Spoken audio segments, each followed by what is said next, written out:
It's been about 2 years and a half that I've come off all my meds that I was taking for well over 10 years. My first hospitalization was in 2006, and then in 2012, that's when I started with a friend of mine, Mad Pride, which was a collective by and for people who identified as all sorts of things. We had like a really cute long list. This is a flyer we had. Rejoignez le côté fou, join the baddie side. We are a fabulous collective by and for folks who identify as mad, sad, crazy, hyper-emotional, neuroatypical, mentally ill, mentally different, psychiatric survivors, consumers, or questioning. This group that we had for about 4 or 5 years was a really lovely place to get together, to mutually support each other and create different stories around the things that happened to us and how we came to deal with them, I guess. That really started brewing within me to think differently about my story and to think maybe I don't need to be on meds for all my life. Maybe there's a different way, you know? So then in 2015, I started diminishing my meds. I wanted to go from 0 to 100 right away, or 100 to 0, as it were. But I'm really glad I didn't do that. I went and I spoke to some people at Action Autonomie. They gave me the GAM, la gestion autonome de la médication, and told me about, you know, the best practices in diminishing meds, counseled me in how to speak to my psychiatrist about it. So I started with one step. I was taking 900 milligrams at the time, and I went to 750. That was hard. That was really hard. I didn't expect it to be so hard. It was like all this, I just felt everything so much more. Sadness and joy, a lot of anxiety. But I knew, because I had read up on it, that those could be symptoms of withdrawal. It's all about what you attribute it to, right? And it really helped me to have that knowledge beforehand. And Will Hall helped me a lot. He was involved with the Icarus Project. He wrote a guide called The Harm Reduction Guide to Coming Off Psychiatric Drugs.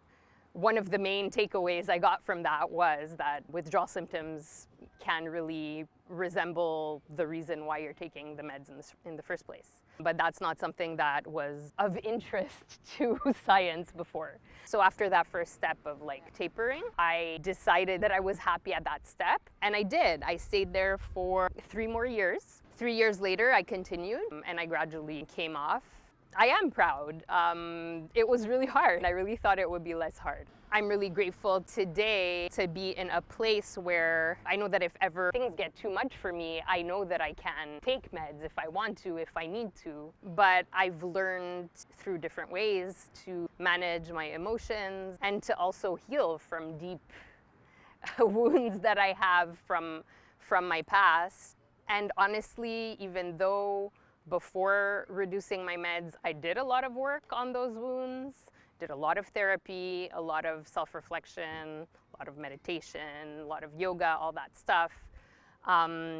It was only in diminishing my meds that I really had access to the depth of it. While I'm proud of that parcours, it really fills me with sadness as well that for so long, I believed that there was something wrong with me. Beyond the meds, beyond the toxicity of the meds, beyond the physical violence I experienced with psychiatry, like that was, I think, the most violent thing. In the last 2 years, I really managed to come to a place of unlearning that. What really helped me in changing the story was really deepening my meditation practice, but adding in the really missing ingredient of compassion and loving kindness for myself. Even though I had a meditation practice before, I think there was a level of my inner critic that I wasn't aware of, that was really using everything that, you know, in mindfulness, you sit and you welcome whatever comes, but without that lens of compassion and of loving kindness, it's really easy to just use those, whatever comes up, to fuel those negative thought patterns, right? So deepening that, I took a course with Tara Brock, who I think is really fabulous. I was able to do a week-long silent meditation retreat with her and her team, and that was really something transformative for me, and it really gave me the tools to be able to meet those places within myself with kindness. I don't think there's much better medicine than that. I really love this dragging of this branch. It feels very ceremonial. The work of Lama Rod as well has been really transformative for me. His practice of the 7 homecomings is about creating or tapping into the circles of support that surround us. That's obviously different for everyone, but it's really believing, also that we're supported. And for me, it's a very spiritual thing to do, and coming to a place of trust in the universe has really helped me to surmount really difficult times. Another thing is learning more about trauma and like how trauma lives on. That has really helped me too to have more compassion for myself. In deepening my compassion though, and having more space and having less numbing from my meds, that really that's like a message to my wounded parts to be like, hi, I'm still here. I'm here. Okay, my turn. You have to deal with me now. You don't always know the reasons for what you're feeling, but I guess like they don't always matter, in the sense that what matters is what you do with it. The things that helped me, meditation, all these things that I did already, but like deepening those practices. Making art and like writing and therapy and yoga and different movement practices. They were all things that I did before, but it was about really prioritizing those things and making space for them. And of course, I had the privilege to do that. I had the space and the financial possibility to easily access those things, and that was something that benefited me for sure. I also really worked hard at it. Taking care of myself is something that I prioritize.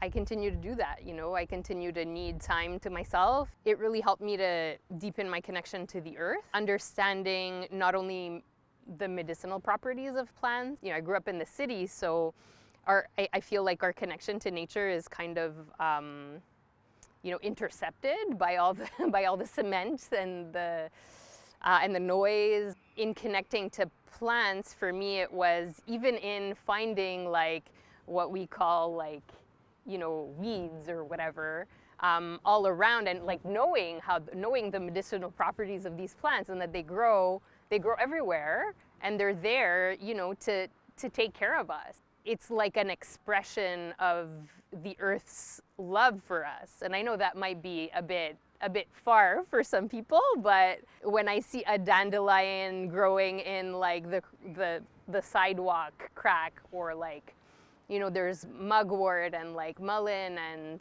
motherwort everywhere in the city, and these have been really important plants for me in general, but to see them around all the time really gives me a sense of like, oh, I'm also not alone.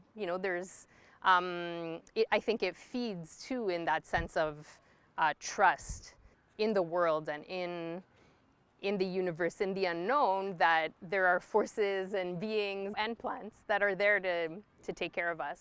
Before I started diminishing my meds, I committed to every morning to sit at my altar, even if I didn't feel like it, even if I didn't want to meditate, to just sit there.